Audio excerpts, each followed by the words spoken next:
Hello friends, स्वागत है आप सभी का हमारे ऑनलाइन यूट्यूब चैनल पर।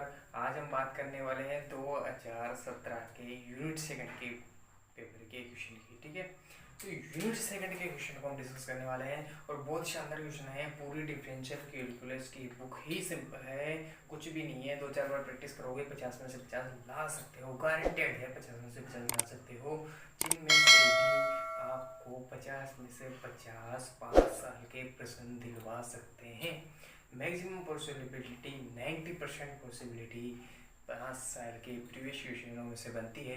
बाकी 10% जो पॉसिबिलिटीज़ है उनसे रिलेटेड ही अन्य क्वेश्चन से बनती है। ठीक है, यानी कि कहने का तात्पर्य ये है ओवरऑल सिलेबस 5 साल के प्रश्नों से ही रहता है, उन्हीं में से क्वेश्चन आते हैं और वहीं से क्वेश्चन आना जरूरी भी है। क्यों जरूरी है मैं आपको बता देता हूँ। अगर आप नए बच्चे हैं और आपने कभी एग्ज़ाम दिया होगा, कभी एनालिसिस किया है उस पर, तो आपको पता होगा कि हमेशा रिपीटेड क्वेश्चन ही आते हैं। अगर ये पैटर्न नहीं दोहराई यूनिवर्सिटी तो अभी तो रिजल्ट सिर्फ 10% रहता है। अगर ये पैटर्न नहीं अपनाया गया 5 साल के प्रीवियस क्वेश्चनों का, तो अभी रिजल्ट जो 10% रह रहा है वो रिजल्ट आगे जाकर के 5% रह जाएगा। बाकी 95% बच्चे फेल होंगे। क्यों फेल होंगे? क्योंकि आप समझ गए होंगे, अगर आपने फर्स्ट ईयर पास की है तो सिलेबस देखिए। आप सिलेबस इतना है कि आप पूरे साल भर पढ़ेंगे पूरे सिलेबस को तो भी कंप्लीट नहीं होगा, और कंप्लीट भी हो जाएगा जैसे तैसे मगजमारी करके। कितना ही बहुत ज़्यादा पढ़ के आप सिलेबस कंप्लीट भी कर लेते हैं तो आपको प्रैक्टिस करने का टाइम ही नहीं मिलेगा। और जब प्रैक्टिस करने का टाइम नहीं मिलेगा और क्वेश्चन जो फिक्स पैटर्न से नहीं आएंगे तो क्वेश्चन रैंडमली कहीं से भी आ सकते हैं। जब क्वेश्चन कहीं से भी आएंगे तो बच्चे तो इतने परफेक्ट हो ही नहीं पाएंगे कि बुक में से कहीं से भी उनसे क्वेश्चन पूछ लिया जाए। ठीक है, तो पैटर्न को रिपीट करना ज़रूरी है क्योंकि बच्चे फिर फेल ज़्यादा होंगे।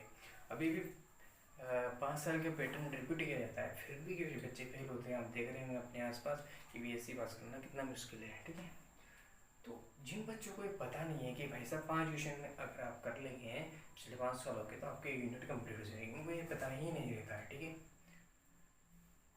तो स्टार्ट करते हैं आज के क्वेश्चन से। क्वेश्चन है हमारा 2017 में क्वेश्चन जो आया हुआ है, क्वेश्चन है हल कीजिए। हर क्वेश्चन में आपको हल कीजिए ऐसे ही मिलेगा क्योंकि कैलकुलस का क्वेश्चन है। ठीक है, तो कैलकुलस की बुक है तो कैलकुलस की बुक में यही पूछा जाएगा आपको हल कीजिए। ठीक है, आपको ये याद रखना है कि कौन सी यूनिट में कौन कौन से मेथड से सॉल्व किया जाता है। ठीक है, तो ये सेकेंड यूनिट का प्रश्न है और आप देख रहे होंगे कि सेकेंड यूनिट में एक ऑपरेटर आपको देखने को मिलता है जो कि डी होता है। ठीक है, जिसका मतलब डिफरेंशिएशन होता है। ठीक है, तो इस डी ये डी ऑपरेटर आपको क्वेश्चन में देखने को मिलेगा, जिससे आप पता लगा सकते हैं कि ये यूनिट सेकंड का प्रश्न है और इसको सोल्व करने के कुछ अलग मेथड्स है। ठीक है, और कुछ फॉर्मूले हैं और वो फॉर्मूले आपको याद होने जरूरी है क्योंकि उन फॉर्मूले के बिना आप क्वेश्चन सोल्व नहीं कर पाएंगे। अलग अलग टाइप के इक्वेशन के लिए अलग अलग फॉर्मूले हैं। ठीक है, तो वो फॉर्मूले आपको याद होने चाहिए। जैसे हम इस क्वेश्चन में को सोल्व करने के लिए भी कुछ फॉर्मूले यूज़ करेंगे क्योंकि मैं आपको बताऊंगा भी सही कि अगर आपको वो फॉर्मूले याद नहीं है तो आप इस क्वेश्चन को नहीं सोल्व कर पाएंगे। ठीक है, और फॉर्मूले ज़्यादा ऐसा कोई हार्ड नहीं है, नॉर्मल फॉर्मूला है। फॉर्मूला सिर्फ ये काम करेगा कि आपको बता देगा कि इस क्वेश्चन को आप इस मेथड से सोल्व कीजिए, सिर्फ ये काम है फॉर्मूले का। आप फॉर्मूले को बड़े नहीं है, फॉर्मूला सिर्फ ये बताएगा आपको कि क्वेश्चन आगे किस तरीके से सोल्व करना है। ठीक है, सिर्फ इतना सा आइडिया देगा वो। ठीक, और आप जैसे क्वेश्चन को प्रैक्टिस करेंगे तो आपको फॉर्मूले ऑटोमेटिक याद हो जाएंगे। मैथ्स का यही फंडा होता है, आपको फॉर्मूले याद नहीं करने रहते हैं, आप प्रैक्टिस करो फॉर्मूले ऑटोमेटिक याद हो जाएंगे। ठीक है, और फॉर्मूले कुछ हार्ड नहीं है, इसमें तो बहुत आसान फॉर्मूले हैं। और देखिए सोल्व करते हैं इसको जल्दी से फटाफट। तो ये इक्वेशन दे रखी है, मैं इक्वेशन बता देता हूँ। D square minus 2d plus 5 multiply में y है इक्वल टू e की पावर 2x साइन x। ठीक है, तो इसको सोल्व करते हैं। ठीक है, सबसे पहले इस प्रकार की क्वेश्चन को सोल्व करने के लिए आपको इसकी ऑक्सिलरी इक्वेशन लिखनी पड़ती है। ठीक है, ऑक्सिलरी इक्वेशन मतलब सहायक समीकरण। ठीक है, ए ई का मतलब ऑक्सिलरी इक्वेशन यानी कि सहायक समीकरण लिखते हैं।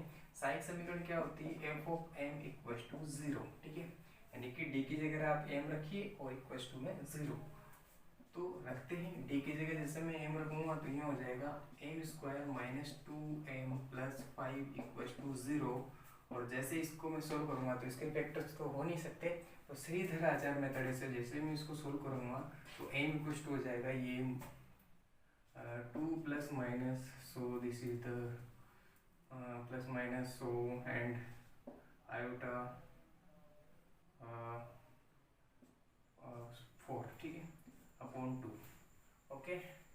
Now this is will equal to 1 plus minus iota 2, और ये इक्वल होता है alpha plus minus iota beta root का, ठीक है। यानी कि जो आपका रूट्स मिले हैं, यानी कि एम की जो आपको वैल्यू मिली है, ये एम की जो वैल्यू मिली है आपको 1 प्लस माइनस आयोटा 2, ठीक है, यानी कि आयोटा 2 है तो किस फॉर्मेट की है, एल्फा प्लस आयोटा बीटा, ठीक है, यानी कि जहाँ पर भी आयोटा मिल रहा है आपको, इसका मतलब ये कौन सा नंबर है, कॉम्प्लेक्स नंबर है। और कॉम्प्लेक्स नंबर को का सीएफ किस प्रकार से लिखा जाता है, इसका सीएफ लिखा जाता है, वो उसका फॉर्मूला है e की power alpha x plus c1 cos beta x plus c2 sign beta x, ठीक है, ये इसका फॉर्मूला होता है सीएफ, ठीक है। सीएफ लिखने का अलग अलग फॉर्मूला है, रूट के हिसाब से फॉर्मूले अलग अलग आपने देखे होंगे, और कॉम्प्लेक्स जब आपके रूट्स आते हैं तो उसका फॉर्मूला क्या होता है सीएफ निकालने का, e की power alpha x c1 cos beta x plus c2 sign beta x.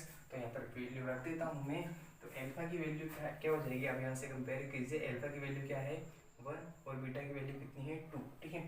तो अल्फा की वैल्यू मैं जैसे यहाँ पर 1 रखता हूँ तो देखिए e की पावर 1 को भी सॉरी अल्फा बीटा नहीं है, अल्फा एक्स है, तो जैसे e की पावर यहाँ पर अल्फा की जगह पर 1 रखूँगा तो क्या हो जाएगा 1 डॉट एक्स, क्या हो जाएगा x, ठीक है, तो c1 तो c1, ठीक है, cos बीटा एक्स, बीटा की जगह पर कितना रखना है 2, तो क्या हो जाएगा cos 2x plus c2 sine 2x। Equation number first दे दीजिए इसको, ठीक है। तो इस तरीके से इस इक्वेशन का सीएफ हमने निकाल दिया, ठीक है। अब क्या निकालना रहता है आपको पता होगा, सीएफ क्यों निकाल रहा हूँ मैं, ठीक है, क्योंकि इस इक्वेशन का जो व्यापक हल आएगा, जनरल सॉल्यूशन आएगा, वो क्या आएगा y equal to C F plus P I. तो एक बार हमें सी एफ निकालना रहता है, फिर उसके बाद पी आई निकालना रहेगा, दोनों को ऐड कर देंगे तो हमारे पास जनरल सॉल्यूशन इसका मिल जाएगा, ठीक है। तो कहने का तात्पर्य ये इस तरह की इक्वेशन जो आती है डी ऑपरेटर, यानी कि जो इसका जो ऑपरेटर डी है, इसको सोल्व करने के लिए इसका जनरल सॉल्यूशन निकाला जाता है, और जनरल सॉल्यूशन क्या होता है सी एफ को प्लस पी आई होता है। सी एफ मैंने निकाल दिया है, अब पी आई को निकालना है, ठीक है। तो पी आई क्या हो जाएगा, पी आई इक्वल होता है 1/, function of D dot Q, ठीक है। पी आई का फॉर्मूला क्या होता है 1/, function of D dot Q, ठीक है, इक्वल टू, तो ये 1/, फंक्शन ऑफ डी का फंक्शन क्या है यहाँ पर, ये देखिए D square minus 2d plus 5, D square minus 2d plus 5, ठीक है, डॉट क्यू क्या है, ये एक्स का फंक्शन क्या होता है क्यू, तो क्यू की वैल्यू रख देता हूँ मैं e की पावर 2x साइन एक्स, ठीक। ये मैंने पी आई के जो फॉर्मूला होता है वैसी वैल्यू यहाँ पे रख दी, ठीक है। अब ये देखिए ये जो फॉर्मेट है ये कौन सा फॉर्मेट है, इसका कोई फॉर्मूला है क्या, हाँ, अब इस सिचुएशन में आपको गाइड कराएगा फॉर्मूला, ठीक है, ये कौन से फॉर्मेट का है, ये इसको आगे सोल्व कैसे किया जाता है, ठीक है। तो इसका एक फॉर्मूला है, मैं यहाँ पे फॉर्मूला लिख देता हूँ।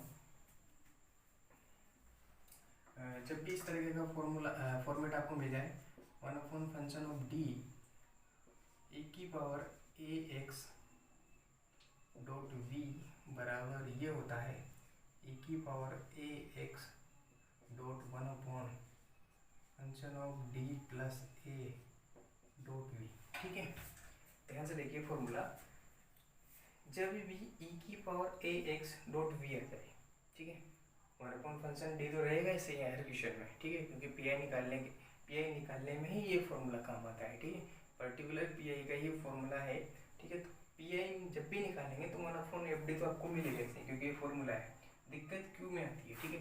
तो क्यू अगर आपको e⁴ax एक्सपोनेंशियल और कोई भी एक अन्य घात v, सॉरी फंक्शन v जो मिल जाए, अगर इन दोनों का मल्टीपल होता है, यानी कि कोई एक फंक्शन हो सकता है v, जैसे यहाँ पर sin x है, ठीक है, ऐसा कोई एक फंक्शन होगा और अन्य दूसरा जो है e⁴ax के रूप में हुआ। जब ये दोनों फॉर्मेट मिल जाते हैं, यानी कि एक्सपोनेंशियल के साथ कोई sin x cos x वगैरह का जो अगर अन्य फलन आ जाता है, तो ऐसी स्थिति में जो फॉर्मूला काम में लिया जाता है वो ये फॉर्मूला है कि आपका जो e⁴ax है, यहाँ पर a की जगह पर क्या है 2, ठीक है।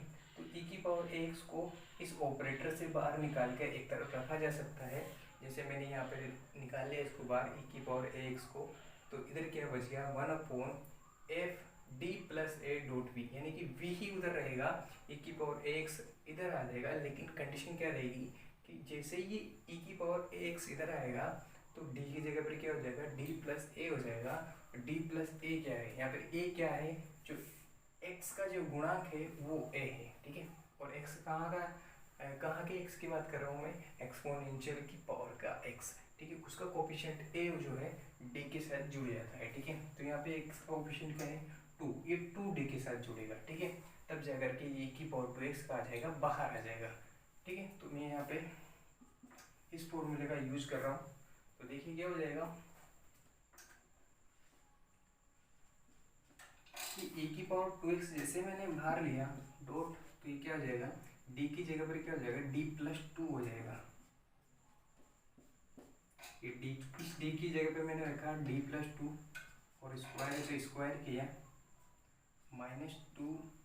अब d की जगह पर क्या रखूँगा d + 2 + 5, ठीक है। और फिर e⁴2x बाहर आई गया, क्या बच गया सिर्फ sin x, ठीक है। तो मैं यहाँ पे sin x लिख दूंगा,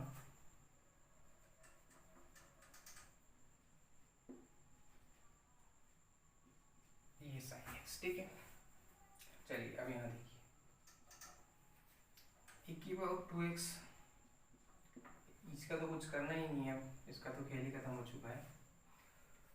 नाउ d + 2 का होल स्क्वायर में खोलूँगा तो क्या आ जाएगा d² + 4d + 4 -2d -4 + 5, और इधर ये sin x = 2, ठीक है। यहाँ पे देखिए +4 से -4 कैंसिल आउट, ये 2d, ये माइनस का 2d, तो प्लस का 2d बच जाएगा। तो क्या बचेगा ओवरऑल, ये d² + 2d + 5 sin x, ठीक है। d² + 2d + 5, d² + 2d + 5, और ये sin x, और ये e⁴2x और लिखना है। So this is equal to e⁴2x, ठीक है। e⁴2x 1/(d² + 2d + 5, 2d + 5 ये sin x, ठीक है ना। अब यहाँ पर एक और फॉर्मूला काम करेगा। कौन सा फॉर्मूला काम करेगा, जब भी इस तरह का फॉर्मेट बनता है, कौन सा फॉर्मेट, यहाँ पे देखिए, तो यहाँ सोल्व के देखिए अब यहाँ पे फॉर्मूला कौन सा है यूज होगा। यहाँ पे जब भी ऐसा फंक्शन मिल जाए आपको, फंक्शन ऑफ 1/fd², ठीक है, फंक्शन ऑफ 1/fd², और इसके साथ में कोई भी sin x हो, ठीक है, जैसे sin x है, ठीक है। जब भी इस तरह का फॉर्मेट मिल जाए, कोई जैसे ट्रिग्नोमेट्रिक फंक्शन sin x या cos x मिलता है जनरल देखने को, तो sin x अगर मिलता है 1/fd² के साथ में, या अगर d² होता है और q के रूप में sin x होता है, तब इसका क्या फॉर्मूला होता है, तो इसका फॉर्मूला होता है कि आप d² की जगह पे इसको sin x की जगह आप ऐसे करो sin ax कर लो, ठीक है। तो अब यहाँ पे देखिए x का कोफिशिएंट क्या है, a है, क्या है x का कोफिशिएंट a है। जब भी ऐसा फॉर्मेट देखने को मिल जाएगा, आप d की जगह पर क्या रख सकते हैं, d की जगह पर d² की जगह पर रख सकते हैं आप -a², क्या रख सकते हैं -a² रख सकते हैं, ठीक है। दैट इज मीन कहने का मतलब ये है इक्वल होगा 1/, फंक्शन ऑफ -a² और ये sin x। सब कुछ सेम है, सब कुछ सेम है। ये sin x ax की जगह sin ax ही आएगा, ठीक है। sin ax की जगह पे sin x रहेगा और फंक्शन वही रहेगा, सिर्फ चेंज क्या होगा कि कि आप डी स्क्वायर की जगह पर क्या रख सकते हो, माइनस ए स्क्वायर रख सकते हो। ए क्या है, और यहाँ पर ए जो साइन एक्स जो है, साइन एक्स में जो एक्स आपका कोण है उसका कोफिशिएंट रहेगा, उसका गुणांक रहेगा ए, ठीक है। तो एक्स का गुणांक जो है उसको आप डी स्क्वायर की जगह पर लिख सकते हैं, ठीक है। तो आप जैसे डी स्क्वायर की जगह पे आप क्या लिख सकते हैं, माइनस ए स्क्वायर लिख सकते हैं, और ए जो है साइन के जो कोण है उसका कोफिशिएंट है, उसका गुणांक है, ठीक है। तो यहाँ पर देखिए साइन एक्स है, तो यहाँ पर एक्स का कोफिशिएंट क्या है, एक्स का कोफिशिएंट यहाँ पर 1 है, ठीक है। तो 1 की जगह पर क्या तो डी की जगह पर क्या रख सकता हूँ मैं, -1 का स्क्वायर, ठीक है। माइनस का चिन्ह लेना है, याद रखिए माइनस का चिन्ह लेना है, और जो कोफिशिएंट रहता है उसका स्क्वायर करना है, ठीक है। तो 1 का स्क्वायर 1 होगा, और माइनस से उसको मल्टीप्लाई करेंगे तो -1 हो जाएगा, ठीक है। सो दैट इज मैं यहाँ लिख देता हूँ e⁻2x, और ये 1 इस डी स्क्वायर की जगह पे -1 प्लस 2d प्लस 5, और ये साइन एक्स, ठीक है। यहाँ तक बात समझ में आई। आगे देखिए ये -1 ये प्लस का 5 क्या हो जाएगा, प्लस का 4 हो जाएगा, e⁻2x डॉट 1 ये 2d प्लस 4, और ये साइन एक्स। अब आगे देखिए यहाँ से क्या मैं 2 कॉमन ले सकता हूँ नीचे वाले टर्म में से, जैसे मैं यहाँ से 2 कॉमन लूँगा तो क्या हो जाएगा, e⁻2x/2 1/d प्लस 2, और ये साइन एक्स, ठीक है। सो लुक एट दिस, ये अब इसको सॉल्व करने का कोई फार्मूला नहीं है, तो मैं क्या करूँगा, d प्लस 2 है, ठीक है। तो इसको नीचे से हटा देता हूँ, ऊपर पहुँचा देता हूँ, कैसे, तो d-2 से ऊपर नीचे में मल्टीप्लाई कर दूंगा, क्या हो जाएगा, e⁻2x तो ऐसा ही रहेगा, ये अपन में 2 और है, ठीक है। तो यहाँ पे मैं d प्लस 2 है, तो d-2 से ऊपर नीचे मल्टीप्लाई करूँगा तो ये d यहाँ से हट जाएगा, कैसे हटेगा देखिए, d-2 से मैंने ऊपर नीचे मल्टीप्लाई किया, d प्लस 2 था, d-2 से d-2 और आ गया, क्या d प्लस 2 तो था, d प्लस 2 तो था, और d-2 से और मल्टीप्लाई कर दिया, और फॉर्मूला क्या बन गया, d plus 2 d-2 that is equal to d square minus 2 square, और d स्क्वायर की वैल्यू आप जानते हैं कितनी हो जाएगी, कितनी हो जाएगी d स्क्वायर की value, d square minus 2 square 4 रख दूँ डायरेक्ट, ठीक है। और ये sine X that is equal to e⁻2x, so this is 2, और ये d-2, और ये साइन एक्स अपॉन, देखिए डी स्क्वायर की जगह पर क्या रख सकते हैं, आपको पता होगा डी स्क्वायर की जगह पर क्या रख सकते हैं, -a स्क्वायर, ठीक है। तो a की जगह पर वही है 1 है यहाँ पर, तो डी स्क्वायर की जगह पर -1 रख सकता हूँ, -1 और माइनस का 4 क्या हो जाएगा, -5 हो जाएगा यहाँ पे, ठीक है। तो नीचे क्या हो जाएगा, -5, ठीक है। 2 और -5 -10 हो जाएगा, ठीक है। तो आपको बात समझ में आ रही है कि e⁻2x अपॉन ये -10, तो माइनस को यहाँ कर देता हूँ शिफ्ट ऊपर, तो e⁻2x अपॉन 10 बच गया। तो d-2 अब किससे मल्टीप्लाई होगा, साइन एक्स से, d साइन एक्स से मल्टीप्लाई होगा, और फिर -2 भी साइन एक्स से मल्टीप्लाई होगा, ठीक। कहने का मतलब ये साइन एक्स एक बार d से मल्टीप्लाई होगा और एक बार -2 से मल्टीप्लाई होगा, ठीक है। तो जैसे d से मल्टीप्लाई होगा, अब d का मतलब डिफरेंशिएशन है, तो साइन एक्स का डिफरेंशिएशन पर क्या हो जाएगा, cos x, ठीक है, माइनस अब 2 से मल्टीप्लाई हो जाएगा करेगा है तो क्या हो जाएगा 2 साइन एक्स, ठीक है। क्या हो जाएगा 2 साइन एक्स, ठीक है। तो ये इसका जो है पी आई है गया, ये इक्वेशन नंबर 2 है। तो समीकरण 1 और 2 से आप सी एफ और पी आई निकाल सकते हैं, यानी कि निकाल लिया ही है हमने, ये आपका सी एफ है, ये सी एफ और ये आपका पी आई है, और इन दोनों का समी क्या होता है, जनरल सॉल्यूशन, ठीक है। सो जनरल सॉल्यूशन इज, दिख रहा हुआ यहाँ तक, नहीं दिख रहा है तो कोई दिक्कत नहीं है, वैसे भी आप लिख सकते हैं। सो जी एस यानी कि जनरल सॉल्यूशन y बराबर होता है C F plus P I. क्या होता है दोस्तों, C F plus P I general solution, यानी कि व्यापक हल, व्यापक हल y बराबर C F plus P I होता है। और सी एफ की वैल्यू आपको इक्वेशन नंबर फर्स्ट बता रही है, ये रही, तो मैं पुट कर देता हूँ e की पावर x, सो C1 cos 2x plus C2 sin 2x plus minus कर देते हैं, यहाँ पे माइनस है तो माइनस e की पावर 2x अपॉन 10 और इधर से cos x minus 2 sin x। तो ये आपका मेन सॉल्यूशन आ चुका है। e की पावर x और C1 cos 2x plus C2, यहाँ पे C2 ये ठीक है, C2 sin 2x minus e की power 2x cos x minus 2 sin x upon ये 10 है ठीक है। कुछ समझ में नहीं आ रहा वर्डिंग तो बताइए। यहाँ पे माइनस है, यहाँ पे C2 है, वैसे भी आपको नज़र आ रहा होगा यहाँ पे ये C2 है ठीक है, और ये भी 2 है, यहाँ पे sin 2x है ठीक है। तो इस तरीके से ये जो है इसका व्यापक हल निकालना रहता है। हल करने का मतलब है इसका जनरल सॉल्यूशन निकालना है ठीक है, व्यापक हल निकालना है। जब भी आपको इस तरह का डी ऑपरेटर नज़र आ जाए ठीक है, यूनिट सेकंड में आपको डी ऑपरेटर के इक्वेशन मिलेंगे। तो यूनिट सेकंड में आपको क्या करना है, यूनिट सेकंड में आपको करना है सबसे पहले उसकी ऑक्सिलरी इक्वेशन लिखनी पड़ती है ठीक है। ऑक्सिलरी इक्वेशन क्या होती है, F of M equal to 0, मतलब डी की जगह आपको एम रखना है। जैसे आप डी की जगह एम रखोगे आपके पास में एक इक्वेशन आएगी, जो इक्वेशन आएगी उससे आपको एम की वैल्यू मिलेगी ठीक है। जैसे आपकी एम की वैल्यू मिलेगी, एम की वैल्यू निर्धारित करेगी कि आपको सी एफ में कौन सा सूत्र लगाना है। जैसे मेरे को यहाँ पे एम की वैल्यू जो है क्या मिली, कॉम्प्लेक्स नंबर मिली है, कॉम्प्लेक्स नंबर मिली है, तो कॉम्प्लेक्स नंबर के लिए ये सूत्र होता है सी एफ निकालने का ठीक है।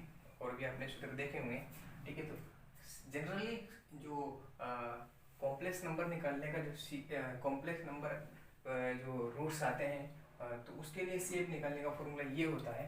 तो हमने उसी अकॉर्डिंग यहाँ पर वैल्यू डाल करके सी एफ निकाल लिया ठीक है। तो उसके बाद फॉर्मूला आता है सी एफ निकालने के बाद बात करते हैं पी आई की ठीक है, किसकी, पी आई की ठीक है। तो ये पी आई का फॉर्मूला होता है कि जो आपका फंक्शन है टी का, इसका 1 कर दीजिए, और जो आपका क्यू रहता है इक्वल टू के बाद जो एक्स का फंक्शन उससे उसको मल्टीप्लाई कर दीजिए ठीक है। तो इसका मतलब ये हो गया कि जो आपका डी ऑपरेटर ये इस वाले फंक्शन पर लागू होगा ठीक है, यानी कि इधर वाले फंक्शन पर ये डी ऑपरेटर काम करता है ठीक है। तो सबसे पहले डी ऑपरेटर काम करे इन दोनों फंक्शनों पर, उसके पहले इसका एक जो फॉर्मूला है वो बुक में दिया हुआ है कि जब भी आपकी e की पावर ए एक्स का सॉल्यूशन किस तरीके से किया जाता है वो दिया हुआ है। फिर नेक्स्ट आर्टिकल में दिया हुआ है कि e की पावर एक्स के साथ कोई फंक्शन v भी आ जाता है तो उसका सॉल्यूशन किस तरीके से करना है ठीक है। दो तरीके से बुक में क्वेश्चन आए हुए हैं कि जब e की पावर सिंगल ए एक्स रहता है तब कैसे सॉल्यूशन करना है। अगर e की पावर ए एक्स के साथ एक और फंक्शन आ जाए v ठीक है, जैसे यहाँ पर sin x आ गया, e की पावर 2x तो था ही, उसके साथ sin x भी आ गया, तो इस तरह के दो फंक्शन आ जाते हैं e की पावर x के साथ, तो उसका सॉल्यूशन कुछ इस तरीके से किया जाता है कि आप e की पावर x को बाहर निकाल सकते हैं ऑपरेटर से ठीक है। बाहर कैसे निकल गया, क्योंकि ऑपरेटर की इधर की साइड वाले ठीक है, यानी कि जो ये ऑपरेटर है F of D, D operator जो है डी ऑपरेटर के इधर की साइड वाले यानी कि जो इधर वाले फंक्शन होते हैं उन पर ऑपरेटर काम करता है, इधर वालों पर नहीं करता है ठीक है।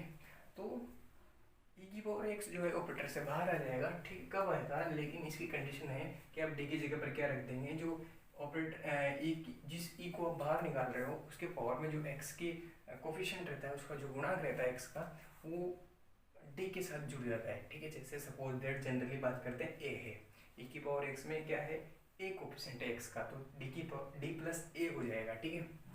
जैसे हमने यहाँ पे किया कि एक यहाँ पे x का कोफिशिएंट कितना था, 2 था, तो d प्लस 2 कर दिया ठीक है। तो इस तरीके से ये कंडीशन रहती है कि आप e की पावर x को कैसे निकाल सकते हैं, जब x के कोफिशिएंट को d में जोड़ देंगे तो e की पावर x जो है बाहर आ जाएगा, और जैसे बाहर आ जाएगा आप देख पा रहे होंगे कि e की पावर 2x का हमने कुछ भी नहीं किया, ये ऐसा कैसा ही रहा है एंड तक, कुछ किया नहीं किया ठीक है। किया किसका, साइन x का ठीक है। साइन x का क्या करना पड़ा यहाँ पे, डिवीजन, एक बार डिफरेंशिएशन किया और दूसरी बार मल्टीप्लिकेशन ठीक है। तो इस तरीके से करना पड़ता है। उसके बाद एक और फॉर्मूला यूज किया हमने कि जब भी डी स्क्वायर आ जाए तो डी स्क्वायर के लिए अपन क्या इस्तेमाल कर सकते हैं, जो साइन के जो एंगल रहता है यानी कि x उसका गुणांक यानी कि कोफिशिएंट उसका स्क्वायर कर सकते हैं, स्क्वायर करेंगे, लेकिन स्क्वायर करने के बाद जो वैल्यू आएगी वो माइनस की रहेगी ठीक है, क्योंकि अगर आप माइनस की वैल्यू का स्क्वायर करेंगे तो ऑटोमेटिक प्लस हो जाएगा, लेकिन शर्त ये है कि आप पहले स्क्वायर करिए, बाद में माइनस से मल्टीप्लाई कीजिए, ठीक है। तो पहले स्क्वायर करेंगे, उसके बाद माइनस से मल्टीप्लाई करेंगे, कहने का मतलब वैल्यू माइनस में ही आनी चाहिए, ठीक है। तो 1 यहाँ पर 1 है, तो 1 का स्क्वायर करेंगे तो 1 आएगा, लेकिन उसको माइनस से 1 मल्टीप्लाई करेंगे तो -1 हो जाएगा, ठीक है। तो -1 जैसे यहाँ पर देख पा रहे हो आप, -1 मैंने यूज किया है और यही फॉर्मूले लगाए हैं मैंने कि डी स्क्वायर की जगह माइनस ए स्क्वायर है। आपको फॉर्मूले इस तरीके से याद रहेंगे तो आप गाइड कर पाएंगे अपने आप को आगे कि करना क्या है, ठीक है। तो इस तरीके से क्वेश्चन सोल्व होता है। ये 2017 का क्वेश्चन था। उसके बाद नेक्स्ट क्वेश्चन बात करेंगे नेक्स्ट यूनिट या फिर इसी यूनिट के। तो तब तक के लिए धन्यवाद। अगर वीडियो अच्छा लगता है तो 3 और लोगों को शेयर कीजिए, या फिर कोई दिक्कत नहीं है बने रहिए हमारे साथ नेक्स्ट वीडियो के लिए। और अपनी उपस्थिति कमेंट के माध्यम से ज़रूर दर्ज कराएं कि आप वीडियो देख रहे हैं, तो बनाने का आगे मोटिव रहता है, नहीं तो बिना मोटिव के वीडियो बनाना भी सही नहीं लगता। तो तब तक के लिए मिलते हैं नेक्स्ट वीडियो में। धन्यवाद।